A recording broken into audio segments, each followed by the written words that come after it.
E eu falava um pouquinho sobre o significado dessas palavras, que muitas vezes são quase como sinônimos, euloguém e eucaristém, mas que existe uma tendência de interpretação do euloguém como abençoar.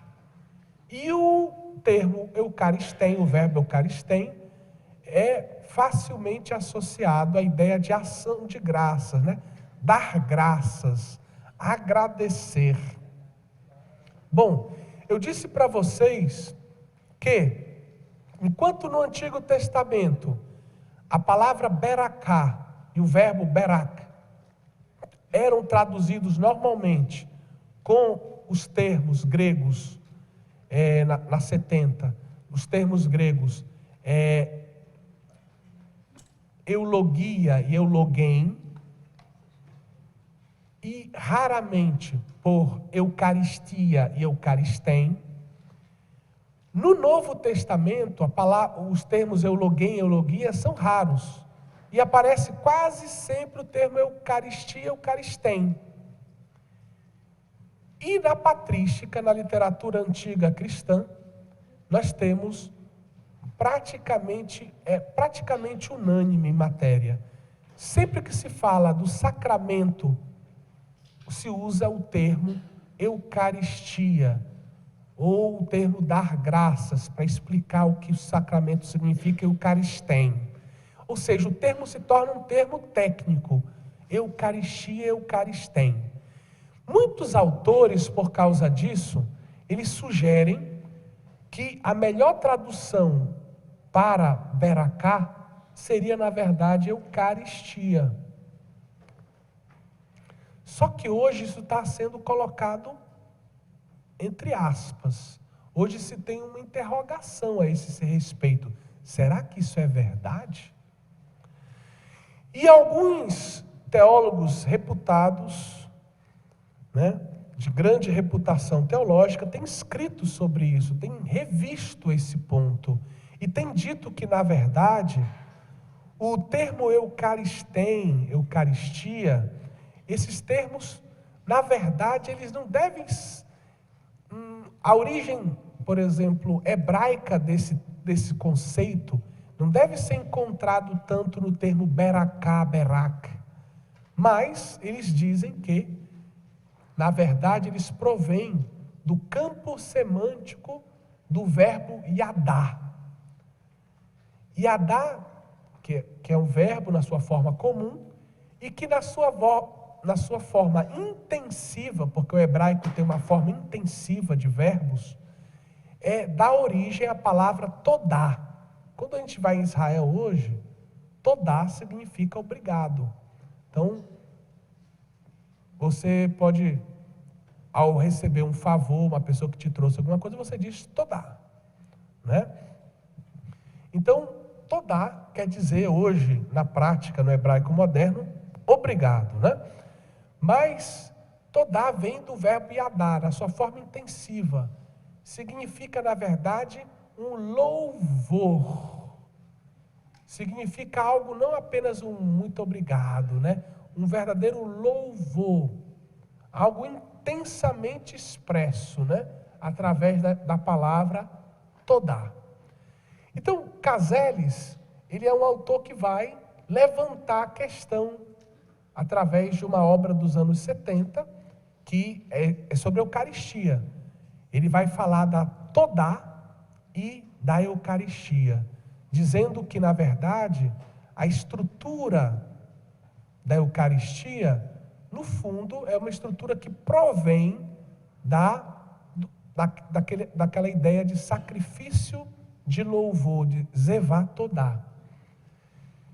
Então, ele começa a atrair os olhares dos teólogos para o tema do zevá todá, dizendo que a palavra Eucaristia, ela encontra, na verdade, e o verbo eucaristém, eles encontram, na verdade, a sua origem, por assim dizer, o seu significado no hebraico, no verbo yadá, e no seu intensivo todá.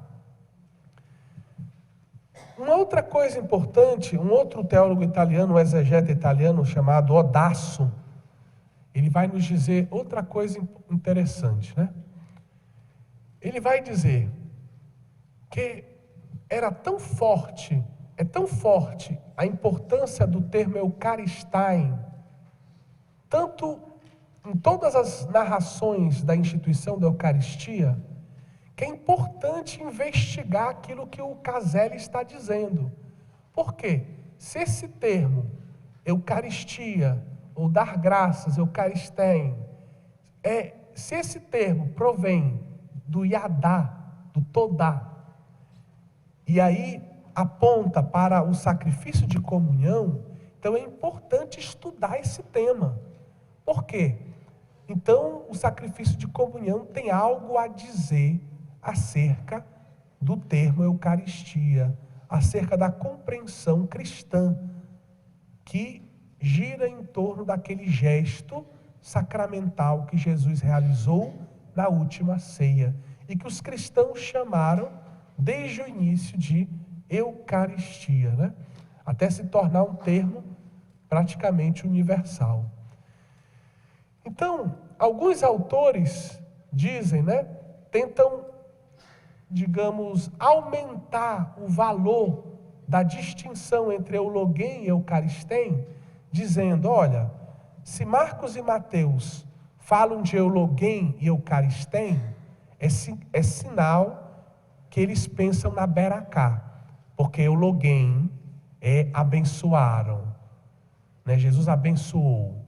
E, ao mesmo tempo, Eucaristém Jesus deu graças. Então, Jesus deu graças e Jesus abençoou. Os dois movimentos da Beracá. Então, é claro que Marcos e Mateus falam de Beracá. A Beracá é essencial para compreender Marcos e Mateus. Muito bem. Mas, dizem esses autores, Paulo e Lucas não tratam assim o texto. Usam apenas o verbo Eucaristém. 2 vezes, no caso de Lucas, o verbo Eucaristém. 1 vez, no caso de Paulo, o verbo Eucaristém. Ou seja, por que isso? Porque eles só tratam, eles não conheciam, Paulo, por exemplo, não conhecia a Beracá judaica? Porque ele não narra as coisas como Marcos e Mateus, né? Então, alguns autores chegam a questionar esse ponto e dizer que existiam 2 modos de celebrar a Eucaristia no início, né? Uma ligada à igreja de Jerusalém, aonde a Eucaristia era entendida fortemente à luz do conceito judaico de Beracá, e existia o modo antioqueno, aonde a Eucaristia era celebrada à luz do conceito de Zevá Todá. E aí chega um grande autor, que eu já citei para vocês, que é o Geze. Então o Geze, ele vai defender uma tese em que ele diz que a forma da última ceia de Jesus, com os seus discípulos, não teria a sua origem tanto no Seder do Pessá, né? Ou seja, no banquete pascal judaico. Mas a forma da Eucaristia se encontraria, na verdade, no Zevá Todá, ou seja, nesse sacrifício de louvor, de ação de graças.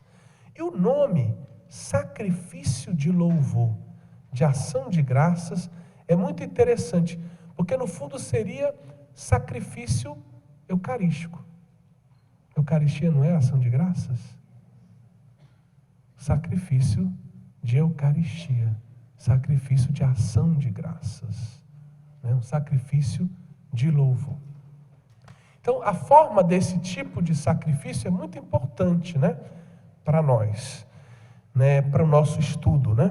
Então, essa tese é de 76, mas ela está sendo digerida, por assim dizer, pouco a pouco. Pouco a pouco, outros autores vão aprofundando o que a tese traz e vão aprofundando algumas intuições da tese do Gezi, né? O teólogo em questão, ele começa o trabalho dele, a tese dele, dizendo que ele quer examinar todas as possíveis origens da Eucaristia. Então, quem conhece um pouquinho esse tema sabe que não faltam hipóteses, né? Alguns dizem, a origem da Eucaristia é o banquete judaico. Outros dizem, não, mas não é qualquer banquete judaico, é o banquete pascal. Outros dizem, não, olha que a gente encontrou lá em Qumran alguns textos que falam de banquetes especiais que são muito parecidos com a Eucaristia. São os banquetes da comunidade de Qumran. Qumran é um lugar muito interessante, né, que a gente pode visitar quando vai em Israel, lá na beira do Mar Morto, né? Local muito interessante, realmente. Depois, outros dizem, não, vejam, a Eucaristia é uma criação da igreja, né? Aí, não, Jesus não celebrou a Eucaristia com seus discípulos. Na verdade, Jesus partilhou o pão e o peixe. Aí foi a multiplicação dos pães e dos peixes, né?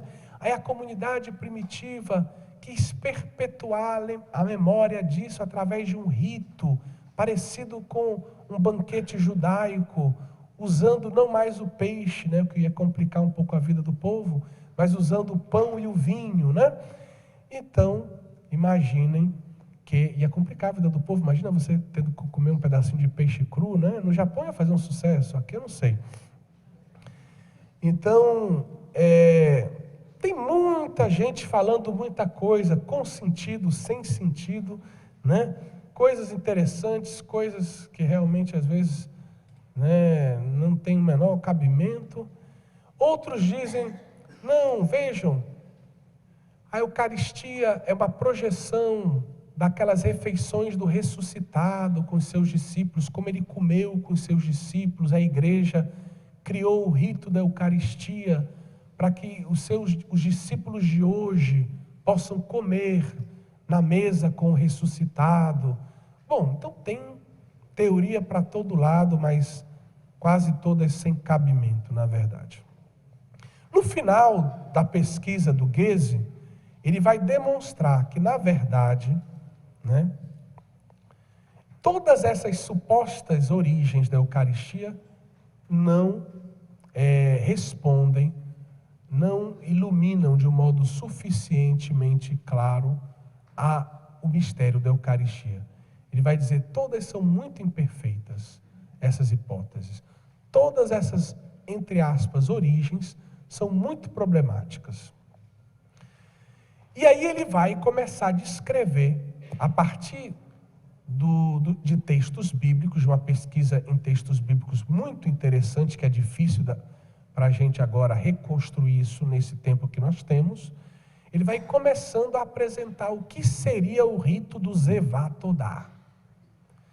E na medida em que eu for apresentando isso, resumindo um pouco o que ele vai dizendo, você pode sempre associando com o sacrifício de Cristo na cruz, a última ceia e a Eucaristia. Tá bom? Então ele vai dizer, o rito do Zevá Todá, o sacrifício de louvor, e aí ele vai mostrando a partir de textos, da antiguidade de alguns textos, é um dos ritos mais antigos de Israel. Como é que ele acontecia? Uma parte dele a gente já conhece. O cidadão que oferecia um Zevá Todá, ele oferecia porque ele se sentia salvo por Deus. Deus tinha intervido, salvando aquela pessoa que estava doente, que estava num momento de guerra, numa situação, né, de perigo de vida, e etc. Né? Então, meus queridos, esse cidadão oferecia a Deus depois um Zevá Todá. Como é que isso ocorria? Ele levava a vítima dele para o templo. Fazia tudo como era prescrito.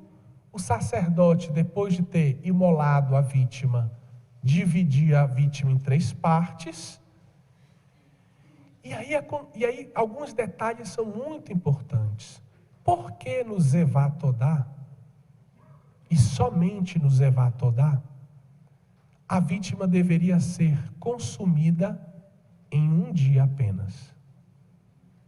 Os outros tipos de sacrifício de comunhão, o de espontâneo votivo, o ofertante tinha 3 dias para consumir a vítima.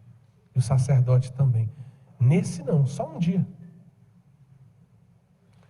Ou seja, não dava para morar longe, né? Tinha que consumir ali perto, né? E tinha que consumir rápido.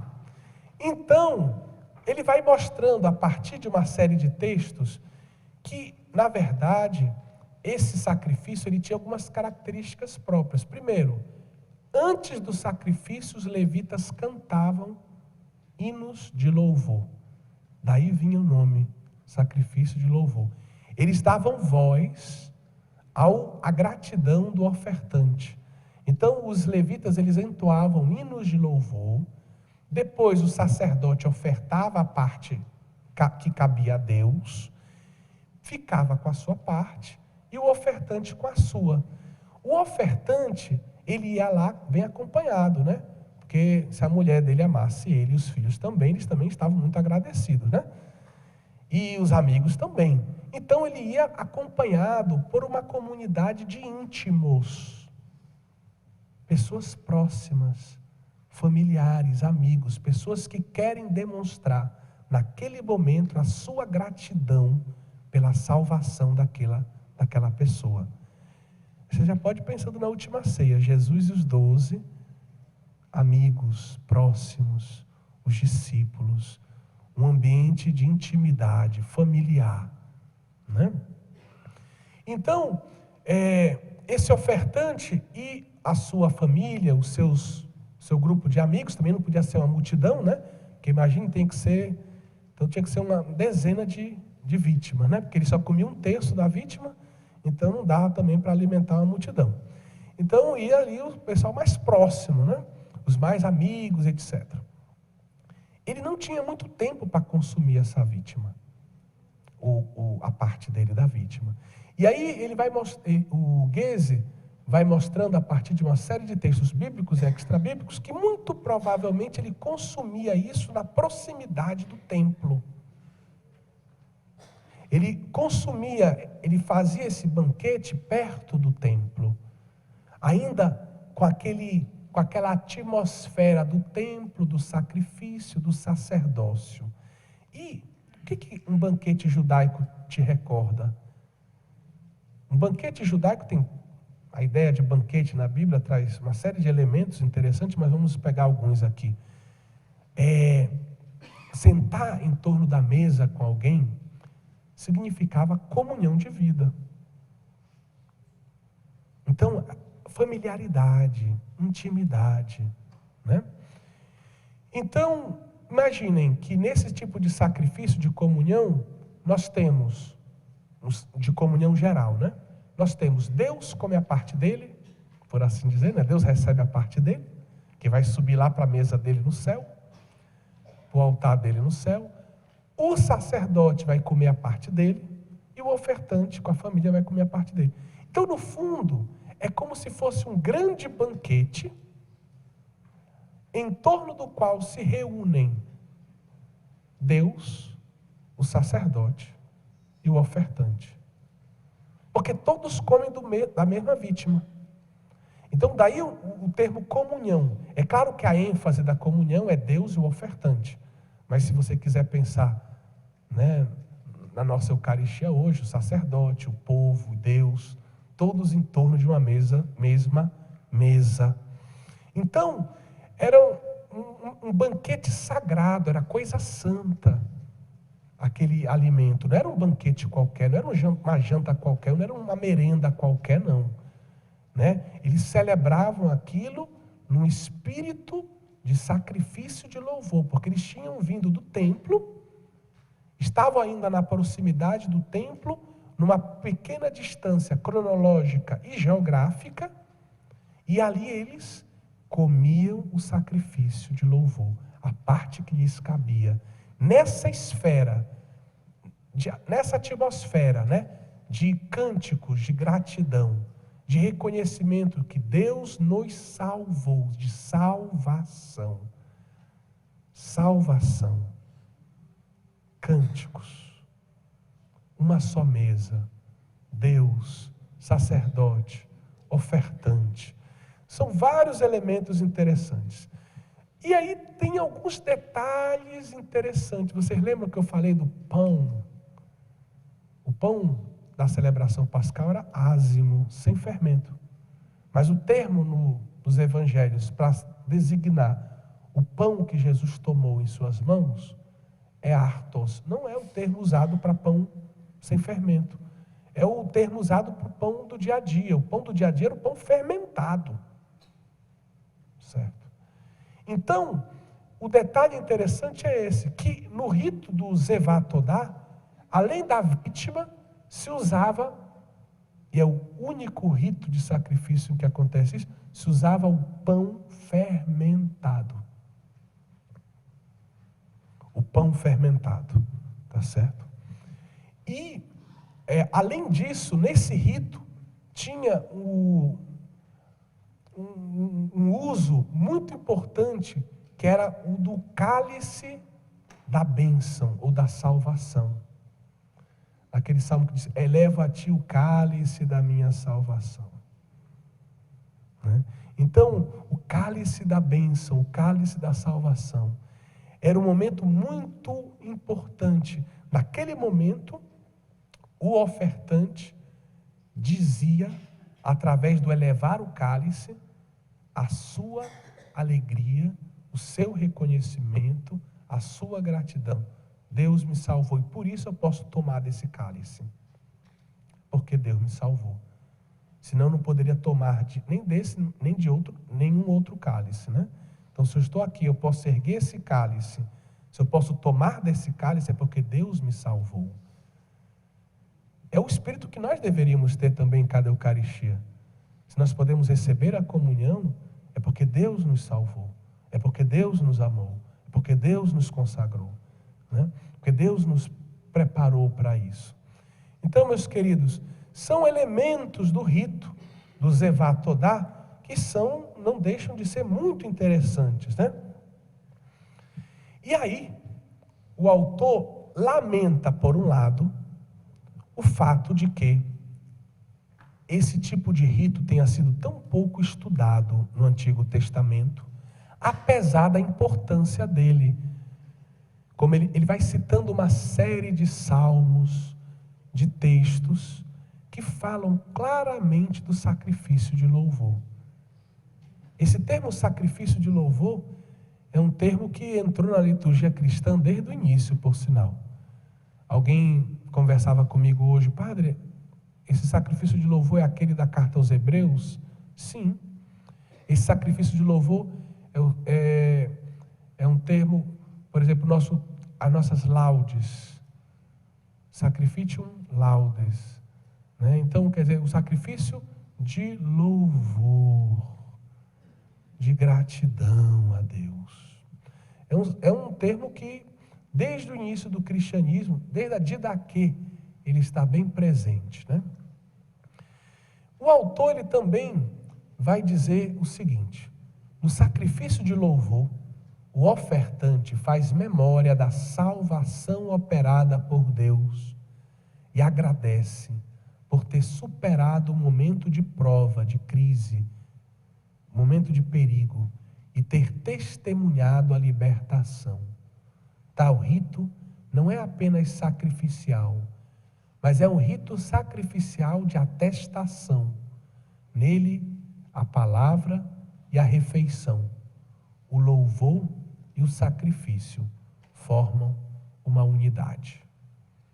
Palavra e refeição, louvor e sacrifício formam uma unidade.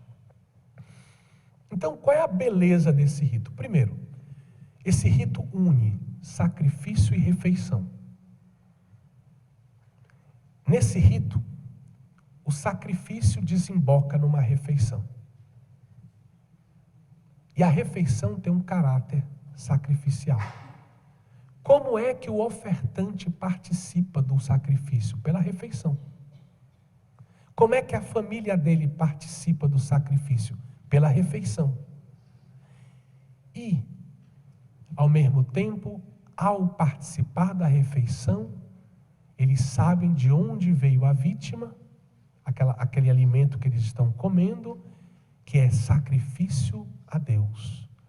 Então a refeição é marcada por um tom, por uma atmosfera sacrificial.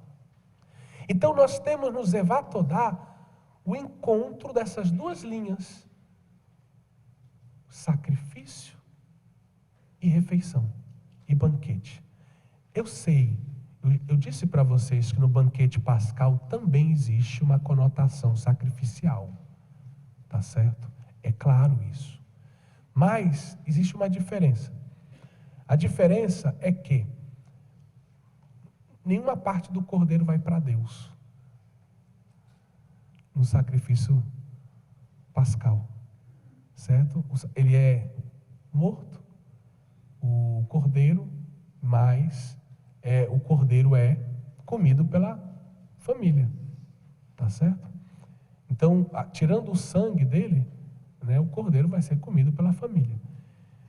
No sacrifício de comunhão existe esse elemento, a tripartição da vítima, que deixa mais claro o aspecto de comunhão entre ofertante, sacerdote e Deus. Então existe essa diferença daqui. Então o Zevat Todá é muito interessante por causa disso. Ele acaba reunindo uma série de elementos. Nele nós temos palavra, refeição, louvor, até cântico, né? E o sacrifício. Tudo numa unidade.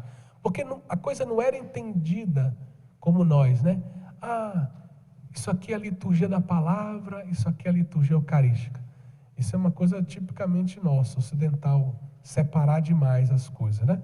Conversava agora com 2 bispos que estão dando outros cursos aqui, e nós dizíamos, meu Deus, nós temos que aprender muito com os orientais.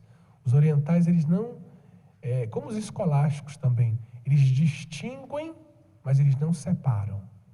Então eles mantêm o olhar da unidade, certo? Então quer dizer, não dá para, podemos distinguir liturgia da palavra, liturgia eucarística, mas é a missa. A missa é um todo, toda a sua beleza, com cada momento que a compõe, mas um todo querido por Deus, um todo que nos leva ao crescimento espiritual, que nos alimenta, né, que faz com que a salvação se atualize em nossas vidas e assim por diante. Bom, é interessante que eu disse para vocês que o Ratzinger, naquela teologia da liturgia, da ópera Omnia dele, ele tem um artigo sobre a forma da Eucaristia que ele, depois de ter lido o Goeze, ele prolonga o artigo com um apêndice. E nesse prolongamento do artigo, ele vai comentar a obra do Goeze. Ele vai começar dizendo que a tese do Goeze é muito estimulante e afirma que, do ponto de vista formal, 2 elementos da descrição que o Goeze dá para o sacrifício de louvor são muito importantes. O primeiro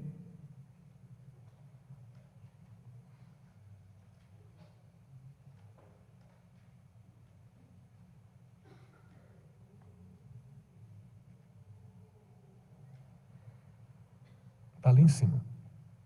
O primeiro ponto é que esse sacrifício é marcado por uma atitude de gratidão do ofertante. E o segundo ponto é que a matéria do sacrifício, ela aponta para o que nós denominamos matéria do sacramento. Porque nela nós encontramos o pão fermentado e o vinho também, né? O pão fermentado e o vinho. Então, o que mais a gente pode dizer sobre o Zevat Todá? Primeiro, agora a partir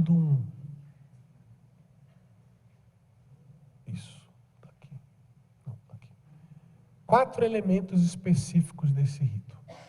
Usava-se, em primeiro lugar, o pão fermentado, o que contraria a normativa sacrificial comum que prescrevia o uso de pães ázimos.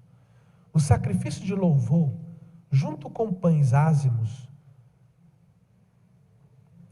característica de todos os sacrifícios de comunhão, eram oferecidos a Deus também pães fermentados, ou seja, pães que constituíam o alimento cotidiano do israelita. Desse modo, o ofertante reconhece publicamente que a vida do dia a dia, que ele pode novamente viver, é um dom que ele recebeu da intervenção salvífica de Deus. Ou seja, no Zevat Todá, o pão fermentado significa: eu posso ter uma vida normal, comum, como todos os outros homens, comer o pão fermentado do dia a dia, o pão nosso de cada dia, porque Deus me salvou. Não se trata de um pão especial que eu como poucas vezes durante a minha vida, mas se trata de um pão cotidiano. É o pão do dia a dia. Ou seja, eu posso viver a vida do dia a dia porque Deus me salvou. Segundo ponto. O rito relativo ao cálice da salvação. O Salmo 116 atesta que em um determinado momento do rito do Zevat Todá, o ofertante cuja vida foi libertada da morte, eleva o cálice e proclama o nome do Senhor. Ou seja, celebra, cheio de gratidão, o louvor do Senhor, reconhecendo publicamente que foi salvo da morte pelo Senhor. Outros salmos também encontram-se associados à tradição do sacrifício de louvor, como, por exemplo, os Salmos 31 e 69. Então, o tom solene com o qual Jesus pega o cálice na última ceia, diz Guise e os seus, digamos, aqueles que concordam com a sua tese, não poderia ser explicado de um modo coerente se não se tratasse aqui do cálice da salvação. O momento em que Jesus pega o cálice e está realizando o sacrifício de louvor, e naquele momento ele vai dizer o seu louvor, a sua gratidão. Um louvor e uma gratidão que se expressa pelo fato de poder realizar a salvação dos homens pelo seu sangue derramado, poder selar aquela aliança querida por Deus no seu sangue, através do cálice do seu sangue. Uma aliança eterna, para sempre. Uma aliança que não vai se esgotar. Uma aliança que é salvação para todos os homens, para todos que quiserem vivê-la, né? Então, esses autores eles vão destacar isso, que a compreensão da solenidade com a qual Jesus toma esse cálice e eleva esse cálice, dizendo as palavras do memorial, do seu sacrifício, ela não daria para entender esse gesto de Jesus, senão à luz da compreensão que nos oferece o Zevat Todá. Terceiro ponto, uma assembleia particular.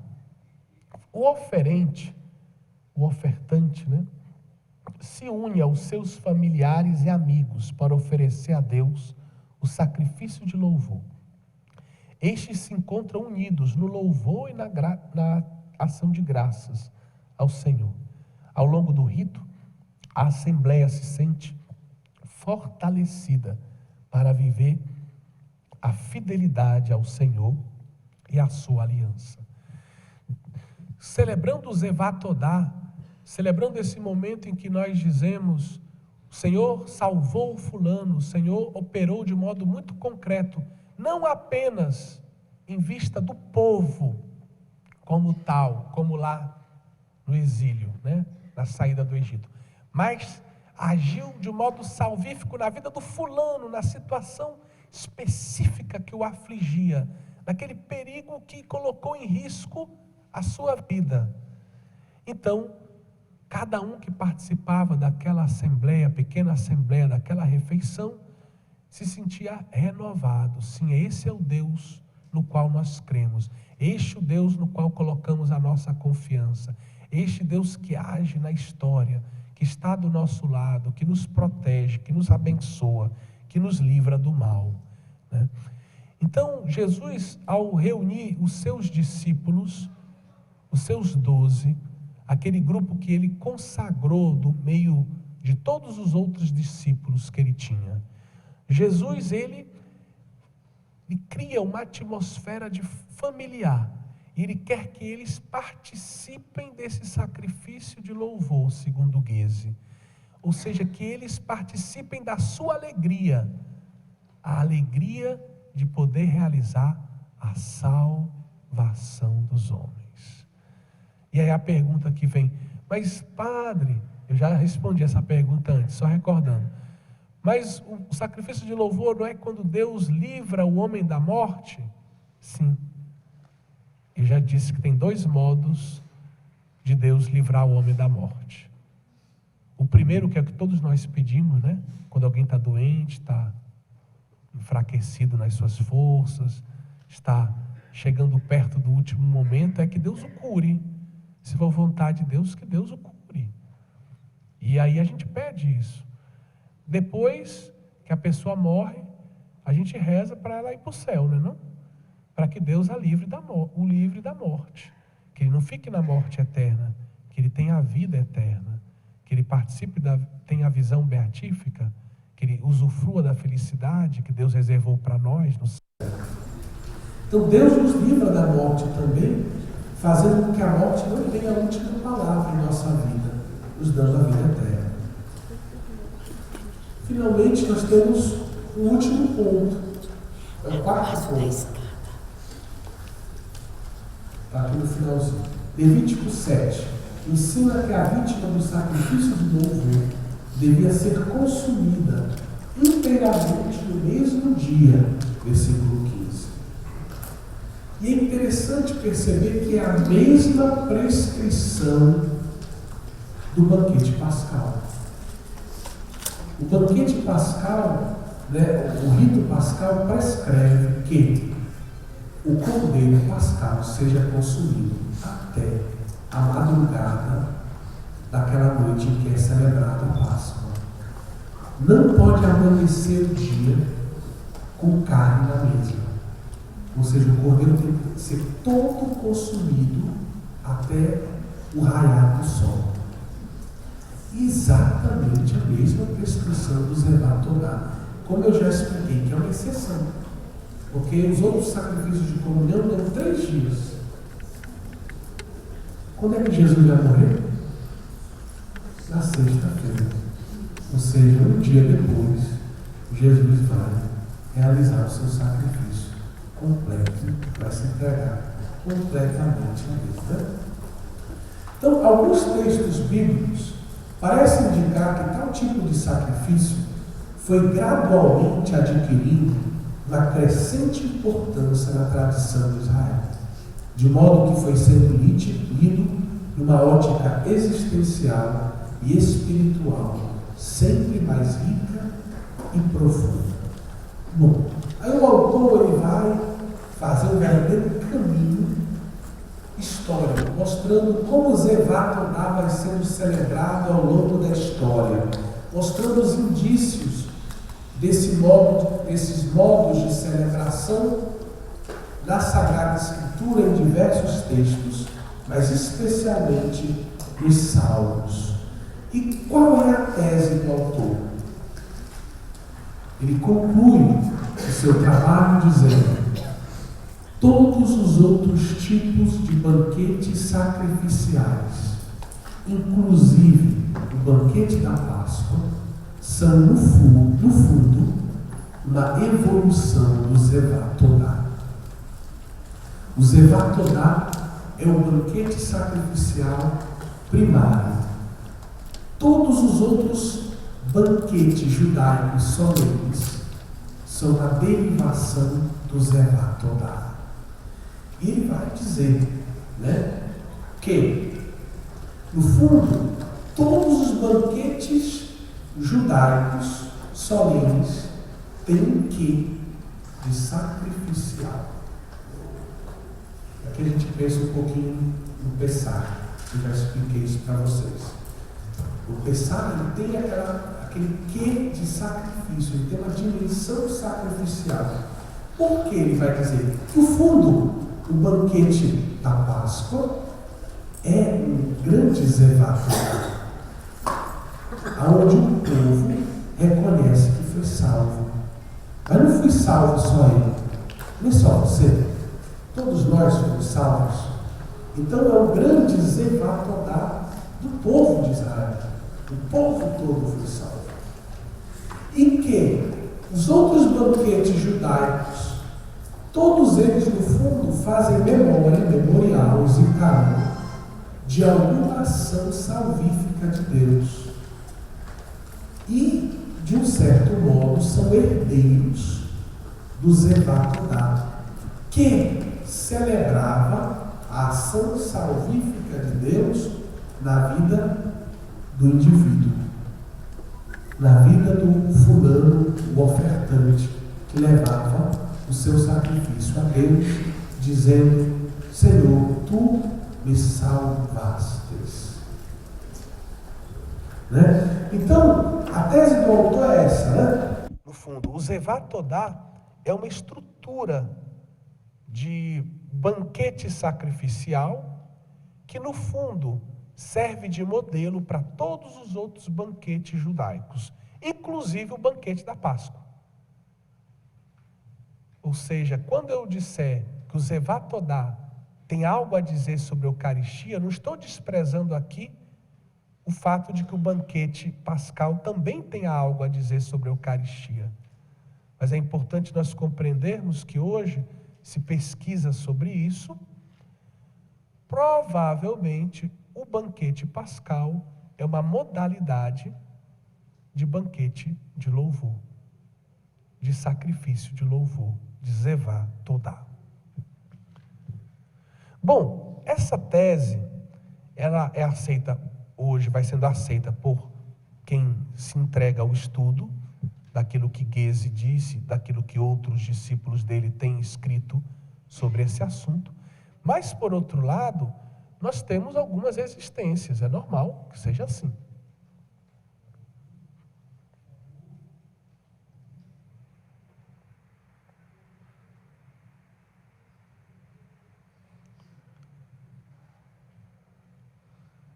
Por exemplo, onde é que está isso? Cesare Giraldo, na tese dele doutoral, não é nesse livro em língua portuguesa que eu já apresentei para vocês, elogiando o autor, que é Num Só Corpo, mas a tese doutoral dele, que não foi traduzida em língua portuguesa ainda, que se chama A Estrutura Literária da Oração Eucarística, certo? Ele vai dizer que ele vai resistir ao pensamento do Gezi. O Gezi escreve em 76, o Giraldo escreve em 81. Ele vai dizer que não se deve fazer uma interpretação demasiadamente sacrificial da Todá, do sacrifício Todá, né, do sacrifício de louvor. E ele vai, trilhando um outro caminho, mostrar a importância do Todá para o entendimento da oração eucarística. Ele pega um outro caminho. O caminho dele é esse. Ele vai dizer que existe uma estrutura literária na Sagrada Escritura que é derivada do Zevá Todá. E que ele vai identificar essa estrutura. Não quer dizer que eu concorde com ele, mas é muito interessante a tese dele. Ele vai identificar uma certa estrutura literária que ele vai chamar de Todá. Ele vai dizer que as orações eucarísticas cristãs têm a mesma estrutura da Todá. Então ele vai fazer um estudo literário, na verdade, daquilo que seria a estrutura literária da Todá e vai analisar, a partir disso, todas as orações eucarísticas do Ocidente e do Oriente. E essa é a especialidade dele, porque ele é talvez o maior especialista nessa questão das orações eucarísticas, das anáforas eucarísticas. Ele é brilhante, tá certo? Nesse aspecto. Então, mas ele é contra uma interpretação demasiadamente sacrificial do Todá. E aí tem uma série de críticas a ele em cima desse ponto, não do trabalho de comparação entre a literatura, entre a estrutura literária da Todá e a estrutura das orações eucarísticas, tá certo? Por exemplo, C. Perrault. Perrault, ele vai dizer, né? A Todá permanece essencialmente ligada ao mundo do templo. Não dá para entender o Zevá Todá, senão à luz da ideia de sacrifício, que acontecia no templo. Então, não dá para concordar com Giraldo nesse ponto, diz Perrault. E, portanto, diversamente da Beracá das sinagogas, porque ele vai dizer, a Beracá, ela foi, ao longo da história, assumindo formas diferentes. Como eu disse, eu falei da estrutura da Beracá, mas na sua última fase. A Beracá, o pessoal discute, ela veio do templo ou veio da sinagoga? Né? Porque a sinagoga é depois do templo, né? Então, se discute muito isso. Ele vai dizer, olha, a Beracá está mais ligada à liturgia da sinagoga, enquanto que na liturgia do templo vigorava a Todá, né? O sacrifício Todá. E aí era com aquela estrutura que eu já expliquei para vocês, né? Então ele continua, diversamente da Beracá das sinagogas, de sorte que a utilização neotestamentária do vocabulário eucarístico não pode escapar a algumas conotações sacrificiais e antissacrificiais. Porque, por exemplo, em Qumran, eles brigaram, os essênios, né? Essa é a teoria, digamos, mais em voga hoje, que os moradores de Qumran eram essênios. Se discute isso hoje, tá certo? Inclusive tem dominicanos hoje que estão trabalhando numa tese que revê um pouco o pensamento do Roland Devaux. Então, Père Jean Baptiste, um padre bem ancião, que é arqueólogo dominicano, que mora em Jerusalém, ele está revisitando esse tema, preparando uma publicação com vários jovens arqueólogos e biblistas. Mas a tese clássica é que lá moravam os essênios. E os essênios tinham brigado com o pessoal do templo, por causa da questão do sumo sacerdócio. Eles consideravam o culto do templo sacrílego. Então era um sacrilégio aquele culto, porque o sumo sacerdote não era mais da linhagem do Sadoc, né? Não era mais sadoquita. Então, por isso, eles escrevem contra o sacrifício do templo, mas sempre se percebe, quando se fala de Todá, o aspecto sacrificial, ou a favor ou contra, né? Como no caso da literatura qumrâmica, que se opõe ao templo e por isso se opõe ao sacrifício do templo, inclusive o sacrifício de comunhão, certo? Aí a gente vai adiante, né? Odaço, ele escreveu um artigo, ele escreveu 2 artigos sobre esse tema, mas tem um artigo muito interessante que aponta na mesma direção daquilo que Goethe tinha dito, né? Então ele vai dar elementos para que a gente possa considerar com mais carinho essa possibilidade de que no Zevá Todá esteja um pouco seja a forma que, de um certo modo, nos ajuda a melhor compreender a última ceia de Jesus, a instituição da Eucaristia. Ele vai dizer, então, a partir daquilo que o Caselli já tinha dito, num artigo que ele publicou comentando a Sacramentum Caritatis, do Papa Bento XVI, que o termo Eucaristia, que a partir do Novo Testamento entra desde o início da tradição litúrgica da Igreja, indica o tema da ação de graças e do louvor que pertencem ao campo semântico do termo hebraico todá.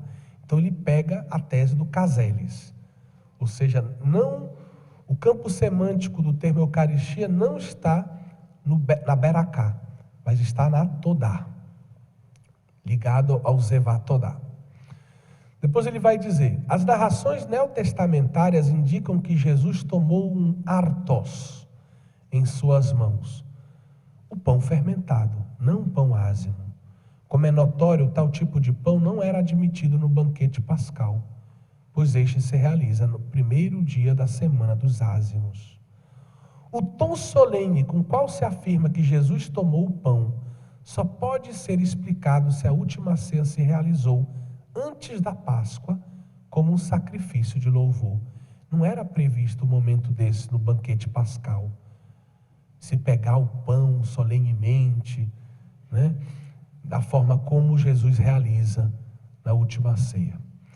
A fórmula, este cálice é a nova aliança do meu sangue, confirmaria que na celebração eucarística, o cálice é levado para proclamar a salvação divina, salvação que se identifica aos olhos dos cristãos,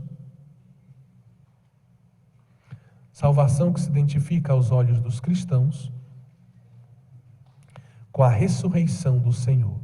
No ressuscitado se cumprem as promessas da nova aliança e se torna possível a experiência filial e esponsal com Deus vivo. Eu queria sublinhar um pouquinho isso, porque pode passar despercebido para vocês, né? Pelo cansaço da hora. Sacrifício, você pensa logo em morte, sangue, morte, né? Então, sacrifício de louvor, Zevá todá. Jesus, ele celebra um sacrifício, o sacrifício da sua vida. Mas, ao mesmo tempo, o sacrifício de louvor é porque Deus nos livrou da morte. No caso de Jesus, se ele celebrou a Eucaristia à luz do Zevá todá, ele está pensando no quê?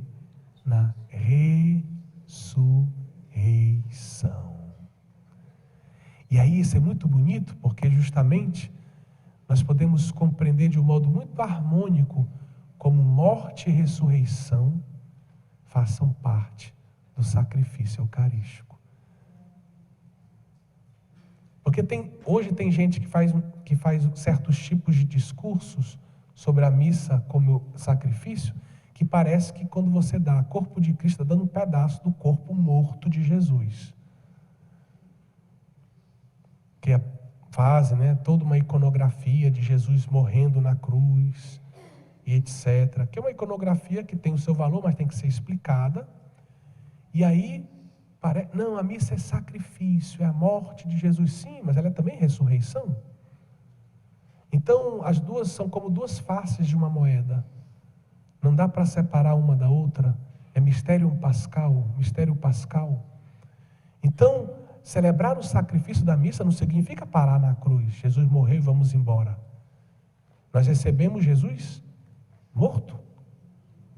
Só tem um Jesus, meu povo. E o único Jesus que tem é o ressuscitado, que está à direita do Pai, glorioso. É esse Jesus que nós recebemos.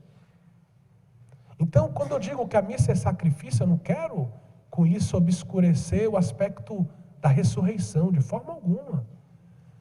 E o Zevá todá nos ajuda a compreender isso. Esse sacrifício é feito porque Deus nos salvou da morte.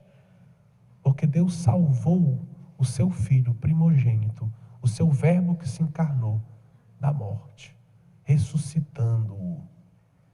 E a partir dessa ressurreição, se abre para nós a possibilidade de participarmos do seu mistério pascal, participarmos da sua paixão, da sua morte, da sua ressurreição.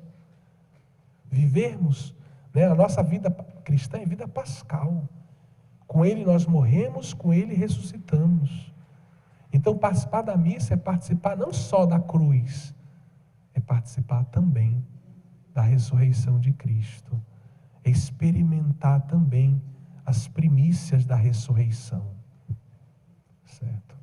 Então é importante a gente compreender isso, porque no Zevá todá os dois elementos estão muito unidos, o sacrifício, a morte, e o sacrifício por causa da ação divina que me salvou da morte, que me livrou da morte, ressurreição.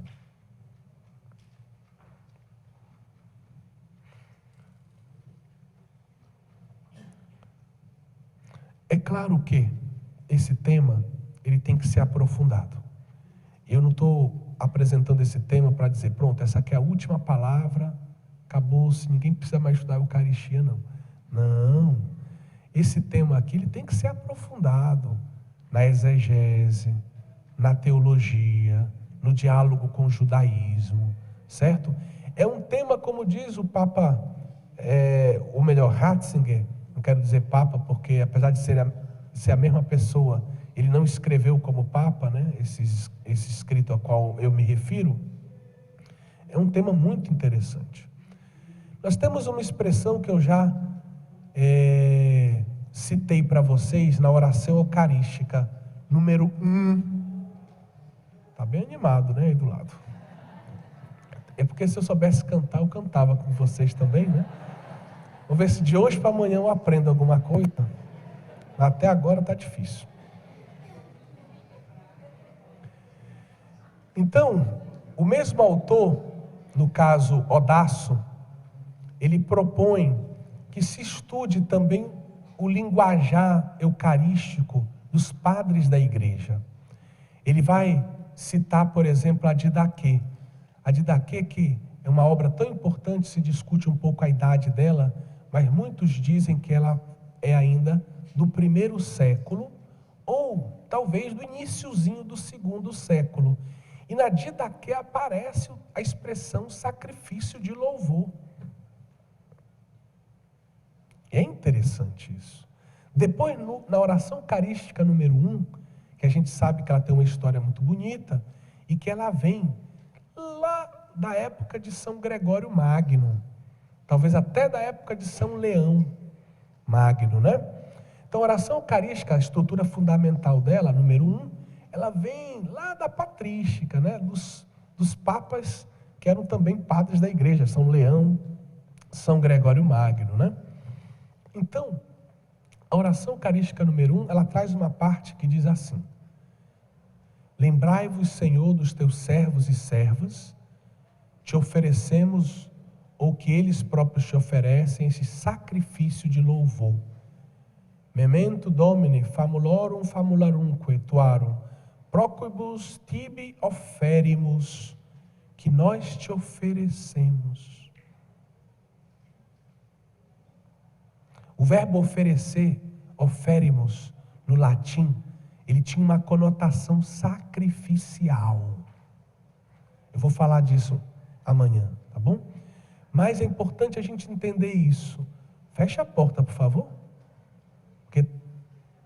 Pode fechar a porta, por favor? Porque está muito barulho aí fora.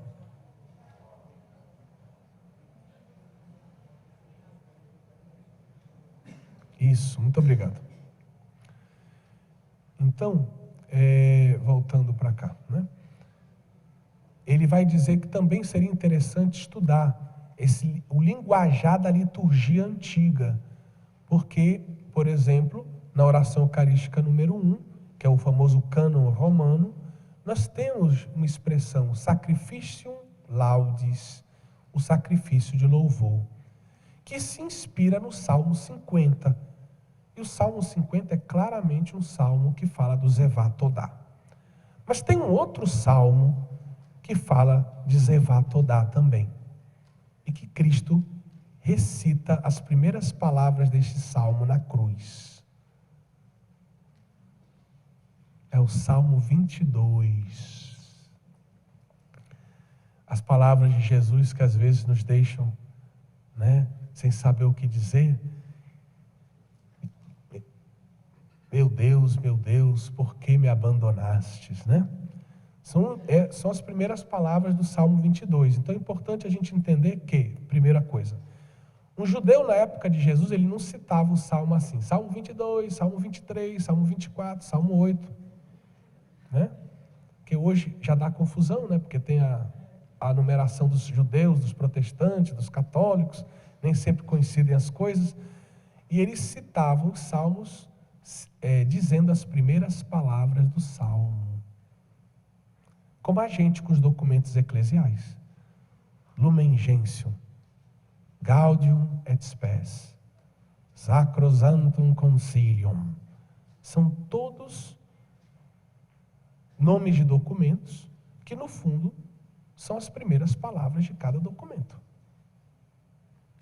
O texto latino oficial, se pega as primeiras palavras, é o nome do documento. Então a gente cita Lumen Gentium. O que é o Lumen Gentium? Luz dos povos. Quem é a luz dos povos? Alguns dizem que é a igreja. Não é a igreja. É Cristo. É o que o texto diz. Mas a gente não precisa dizer tudo.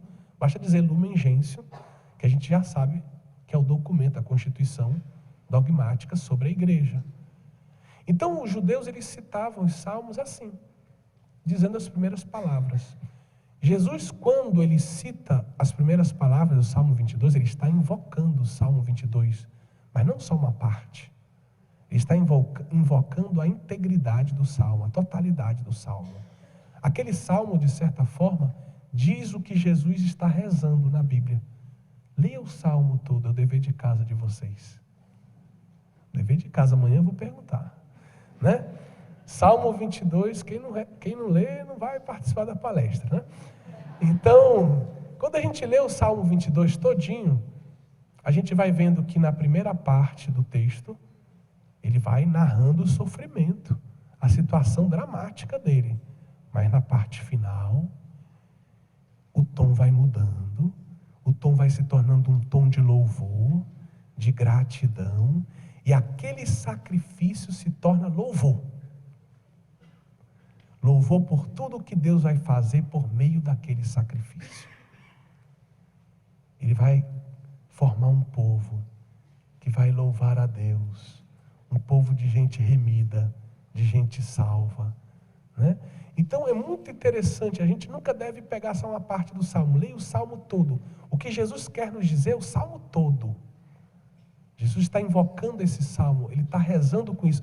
Ele sofre um sofrimento real, ele está oferecendo a vida dele em sacrifício, mas no coração dele também existe a dimensão da esperança, a dimensão da gratidão, a dimensão do louvor, a certeza de que o Pai vai tirar desse seu sacrifício o bem para os homens, a salvação para os homens, e vai formar um povo, que somos nós, a igreja, né? O povo da nova aliança.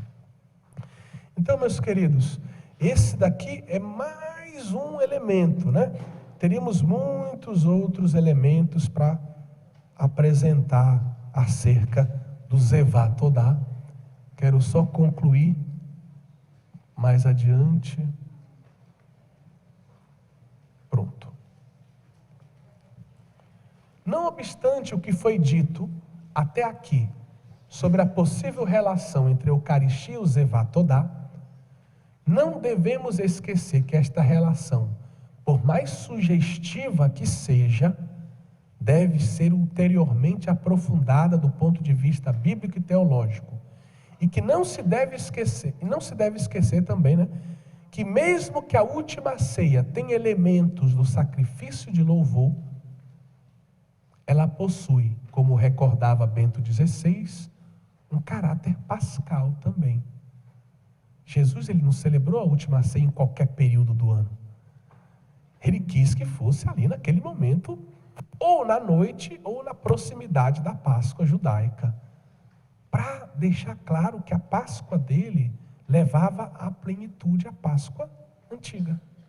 Então tem um caráter pascal que a gente não pode esquecer, é claro isso. Mas ao mesmo tempo tem uma novidade radical. Ou seja, mesmo fazendo um discurso, Zevá Todá, Eucaristia, eu não posso esquecer que a Eucaristia não é só um simples Zevá Todá. Porque tem uma novidade radical. Jesus infundiu algo novo, realizou algo novo, algo de um certo modo inesperado, algo que nos maravilha, que nós não podíamos deduzir daquilo que existia antes. Existe uma novidade radical. Agora, os manuais relativos ao sacramento da Eucaristia precisam incluir uma reflexão sobre essa relação entre a economia sacrificial do Antigo Testamento e a Eucaristia. Como eu já disse, eles carecem disso. Mas, ao mesmo tempo, hoje, pouco a pouco, eles também deveriam incluir esse tema dessa possível relação, esse possível ambiente de Zevatodá da última ceia. É preciso que isso comece a ser, objeto de reflexão dos tratados da Eucaristia. E esse artigo que a gente vai revisar e vai publicar quer ser um estímulo a isso aqui no Brasil, né? Bom, e aqui a gente conclui com essa imagem aqui. Então nós temos no centro o grande ponto, né? Nós queremos entender melhor a Eucaristia. A Eucaristia é um banquete sacrificial, sacrifício e banquete do Novo Testamento. É o memorial da cruz. Cruz e ressurreição andam juntas, nós já dissemos isso. E a Eucaristia, ela só pode ser entendida à luz da cruz, não tem como. Amanhã nós vamos falar mais sobre isso, né? No fundo, a teologia eucarística é teologia da cruz, e teologia da cruz, ao mesmo tempo, aponta para a teologia eucarística. Não dá para separar uma da outra, certo? Sem esquecer a novidade radical, sempre tem essa novidade radical, faço questão de recordar isso. Nós podemos dizer que nós temos aqui várias luzes que apontam para uma melhor compreensão do ambiente, das intenções de Jesus, do contexto da instituição da Eucaristia. Nós temos o Seder do Pessah, ou seja, a noção de banquete pascal, com todos certos cuidados que a gente deve ter para não exagerar no uso da Haggadah, da Páscoa, que a gente não sabe se na época de Jesus era usado como tal. Temos o elemento do Zevatodá e temos a economia sacrificial do Antigo Testamento. Todos esses elementos apontam, nos ajudam, lançam luzes para que nós compreendamos melhor tanto o sacrifício redentor de Cristo na cruz, quanto a Eucaristia. É claro que os elementos da economia sacrificial apontam mais para a dimensão da cruz, como a seta está mais embaixo, né? E os dois de cima, que tem uma forma de banquete, apontam mais para o sacramento da Eucaristia. E aí o que é interessante, o Seder do Pessah é um banquete que tem um caráter sacrificial. Ele está unido ao Zevatodá, porque os dois são banquetes sacrificiais. E o Zevatodá está unido à economia sacrificial do Antigo Testamento, porque ele é um sacrifício. Com todo o título, com todo o direito a esse título. Ele é um dos sacrifícios do Antigo Testamento. Então, é importante, que a gente compreenda que os três elementos que não estão desassociados lançam luzes sobre o mistério da Eucaristia e da cruz. Então, não só a gente deve pegar três fontes de luzes, mas a gente deve entender a relação entre as fontes. Porque as fontes, elas se relacionam. Elas têm pontos em comum entre elas.